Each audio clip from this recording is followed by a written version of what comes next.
পুরো শ্রাবণ মাসটা যেহেতু আমরা নিরামিষ খাচ্ছি, তো আজকে বানিয়ে নিয়েছিলাম ফ্রাইড রাইস, তার সঙ্গে আলু সোয়া পনির। তো চলুন রেসিপিটা দেখে নিই। প্রথমে পনির, আলু আর সয়াবিনগুলোকে ভেজে নিয়েছি, আর এখানটায় রাইসের জন্য আমি নুন আর গরম মশলা দিয়ে চালটাকে সেদ্ধ করে রেখে দিয়েছি।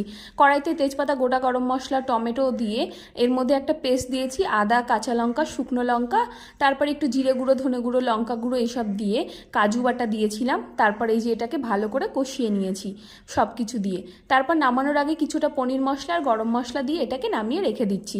আর এদিকে রাইসের জন্য আমি বিনস, গাজর, ক্যাপসিকামকে কড়াইতে একটুখানি ঘি দিয়ে তার মধ্যে আমি দিয়ে দিলাম গোটা গরম মশলা, তেজপাতা দিয়ে সবগুলোকে ভালো করে ফ্রাই করে নিচ্ছি। তারপর কাজু, কিশমিশ, পরিমাণ মতো লবণ আর চিনি দিয়ে চিনিটা যতক্ষণ না মেল্ট হচ্ছে ততক্ষণ অবধি জ্বালিয়ে তারপরে আমি গোলমরিচ গুঁড়ো দিয়ে এই যে নামিয়ে নিচ্ছি।